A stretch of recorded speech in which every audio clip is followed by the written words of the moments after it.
Seja bem-vindo ao Sacerdócio no Lar do Teologia 24 Horas. Na correria do dia a dia, com tantas demandas, tantas distrações, a ideia de transformar a própria casa num espaço sagrado, nossa, pode parecer um desafio enorme. E é exatamente sobre isso que vamos conversar hoje, explorando o conceito do culto familiar. Exatamente. E o material que a gente tem em mãos, do pastor Francisco Miranda, lá do Teologia 24 Horas, define o sacerdócio no lar de um jeito bem interessante. Não é assim uma mera tradição religiosa. É um encontro semanal, sabe? Projetado para ser simples e participativo. Simples e participativo. Gosto disso. Pois é. O objetivo é bem claro. Usar o louvor, a oração e a palavra de Deus de forma bem aplicada para fortalecer a comunhão, discipular a família e, o que é fundamental, manter Cristo no centro do lar. E tem uma promessa por trás disso, né? Tem a promessa de gerar unidade, direção e, maturidade espiritual. Certo. Então vamos mergulhar nisso. Nossa análise hoje vai explorar tanto o porquê por trás de tudo isso. A base teológica, né? Isso, a base teológica que eles apresentam para essa responsabilidade que, vamos ser sinceros, pode soar bem intimidadora. E depois a gente vai para o como. Vamos examinar um roteiro prático que o Teologia 24 Horas oferece para supostamente tornar essa visão algo executável na vida real. O material fala em resgatar o sacerdócio no seu lar. Isso. Isso soa como algo grandioso, quase monumental. É uma linguagem forte, né? Muito forte.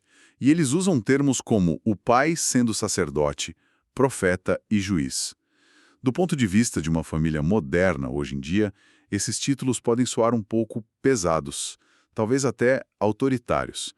Como é que o material justifica essa linguagem? Essa pergunta é excelente porque toca no centro da proposta. O que é fascinante é a distinção que eles fazem logo de cara. O argumento reconhece que existem funções ministeriais específicas na igreja, claro, pastores, mestres, Sim. mas defende que o sacerdócio em si não é restrito a eles. A ideia central é que cada pai de família é chamado a ministrar ao Senhor em favor do seu próprio lar. A responsabilidade pela vida espiritual da família não seria, assim, algo para delegar para o pastor da igreja. Ah, entendi. Seria uma responsabilidade primária do chefe do lar. Exatamente. Esses títulos, na visão deles, são descrições de função. Funções. Tá. Então vamos definir essas funções. O que significa, na prática, ser sacerdote, profeta e juiz dentro de casa? Certo. Cada um tem um propósito bem claro. Como sacerdote, a missão do pai é apresentar a família diante de Deus, interceder por ela, ser uma espécie de ponte de oração. O papel da empatia, então, de levar as necessidades da família a Deus. Perfeito. Já como profeta, a função se inverte. É trazer a palavra de Deus para dentro de casa, ensinando, orientando, sendo a voz que busca alinhar a família com os princípios divinos. E por fim, como juiz, que talvez seja o termo mais Delicado. Com certeza. O papel é de trazer discernimento e correção.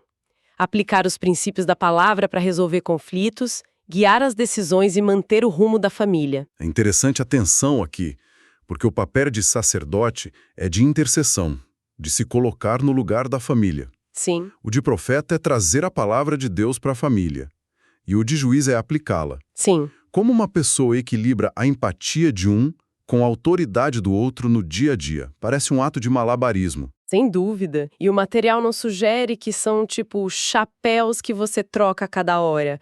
São facetas integradas de uma mesma liderança. O equilíbrio vem quando a autoridade do profeta e o discernimento do juiz são exercidos com o coração do sacerdote, um coração que intercede e ama. Entendi. Sem essa base, a coisa desanda. Desanda. A profecia vira imposição e o julgamento vira legalismo. E a argumentação deles para essa estrutura de liderança, olha que interessante, volta lá para o início de tudo, no relato do Éden. Certo, eles destacam que, depois da queda, Deus chama Adão, não Eva, para prestar contas. Alguns hoje poderiam ver essa interpretação como anacrônica, talvez? Como eles sustentam esse ponto? Eles se aprofundam no texto, apontando que o chamado a Adão estabelece um princípio de responsabilidade primária. A leitura que eles fazem é que esse momento estabelece Adão como líder responsável, sabe? E aí a figura da mulher é apresentada como ajudadora idônea. Que é um termo que também gera muita discussão. Muita. Mas eles interpretam não como uma figura passiva ou inferior, mas como uma parceira essencial, poderosa na mesma missão. É uma liderança de responsabilidade, não de privilégio, e que deve ser exercida em conjunto. Entendi. Mas como eles conectam essa ideia, que parece tão enraizada no Antigo Testamento, com a fé cristã hoje? A ponte que eles constroem é com a doutrina do sacerdócio universal. Ah, um pilar da fé protestante. Exato. Eles citam o livro de Apocalipse, capítulo 5, que diz que Cristo, com o seu sangue, nos fez reis e sacerdotes para Deus. A aplicação que o Teologia 24 Horas faz é que esse sacerdócio, que pertence a todos os crentes, tem um campo de atuação específico e prioritário para o Pai, a sua própria casa. Ah, então, deixa eu ver se entendi. A ideia não é que o pai tem um poder espiritual especial que outros não têm. Não, de forma alguma. Mas que a sua responsabilidade familiar é o campo onde ele deve exercer esse sacerdócio que, em tese, todos os cristãos já possuem. É uma questão de esfera de atuação, é isso? Exatamente essa é a lógica, perfeito. Não é um sacerdócio diferente em natureza, mas uma aplicação particular e focada daquele que já foi dado a todos. É pegar um conceito teológico amplo e dizer, olha, aqui na sua casa é onde isso se torna mais concreto e urgente para você. Ok. A base teológica é robusta, quase intimidadora. A imagem de um pai como sacerdote, profeta e juiz no Éden parece muito distante da realidade de uma família hoje. A grande questão que o material tenta responder é: como traduzir essa missão monumental em algo que caiba entre o jantar e a hora de dormir? E é aí que entram os roteiros práticos. Exato. Sim. E a filosofia por trás desses roteiros é crucial. A proposta é que o culto familiar seja viável e eficaz, não um fardo a mais na semana. O que já é um alívio. Com certeza. Para isso, o material lista algumas características essenciais que funcionam como princípios de design, sabe? Ele deve ser curto, para manter a atenção de todo mundo, especialmente dos pequenos. Atrativo e interessante, para gerar envolvimento genuíno. Participativo, para não ser o monólogo do pai. Dinâmico, para não ficar monótono. E, acima de tudo, espiritual, com foco claro de conectar a família com Deus. Isso tudo soa muito bem, mas a teoria muitas vezes morre na praia da rotina. O material parece saber disso porque oferece um exemplo bem concreto de um roteiro chamado Consagrando o Ano ao Senhor. O que ele nos ensina sobre como fazer isso funcionar na vida real? Analisando o roteiro, a primeira coisa que salta à vista é a estrutura inteligente. Ele guia, mas não engessa, sabe? Começa com um louvor inicial, mas o interessante é a lógica que eles explicam por trás. É um modelo que eles chamam de SAR. SAR? É. A situação é que a família chega dispersa, cada um vindo da sua rotina, com a mente em 1000 lugares. A realidade de toda a casa. Totalmente. A ação é um louvor que funciona como um sino, marcando o início de um tempo santo, intencional. E o resultado esperado é que o coração se acalme e a atenção de todos se volte para um foco comum. Ah, então a lógica do SAR para o louvor não é só sobre cantar uma música. É uma ferramenta de transição de estado mental, de tirar todo mundo do modo correria e botar no modo conexão. Exatamente. Isso faz muito mais sentido. É a intencionalidade por trás da ação.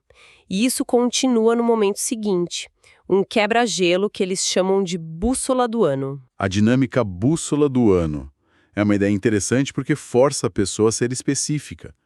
A pergunta é: qual área da minha vida eu mais preciso colocar Deus em primeiro lugar este ano?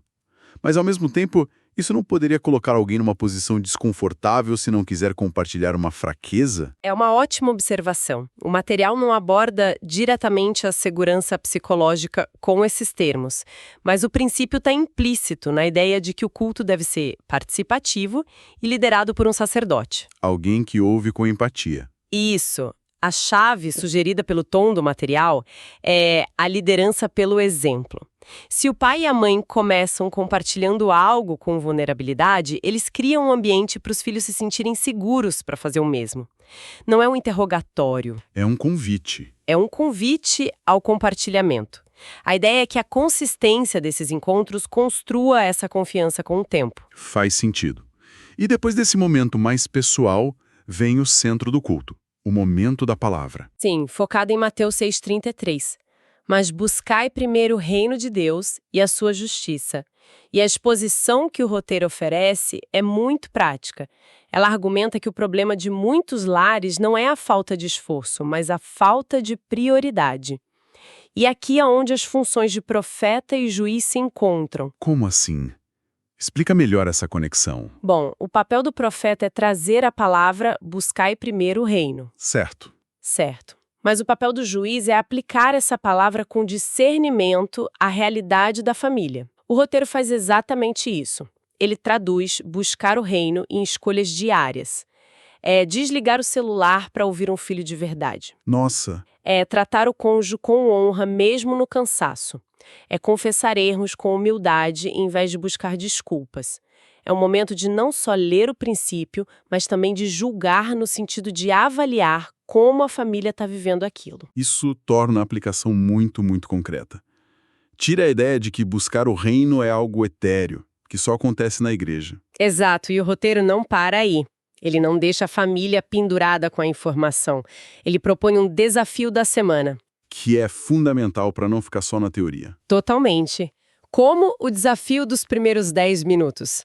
Dedicar os primeiros 10 minutos do dia à Bíblia e à oração antes de ligar qualquer tela. A psicologia por trás disso é a do microhábito. É uma ação pequena, gerenciável, mas com um potencial de impacto enorme no dia todo. Com certeza. É mais fácil cumprir 10 minutos concretos do que uma resolução vaga de orar mais. Exato. Transforma a inspiração do culto em ação durante a semana. E por fim, eles trazem um elemento que muitas vezes é esquecido na rotina: o partir do pão. Sim, e eles ressignificam a mesa da refeição de uma forma muito bonita. Baseado no livro de Atos, o texto descreve a mesa como um altar de comunhão.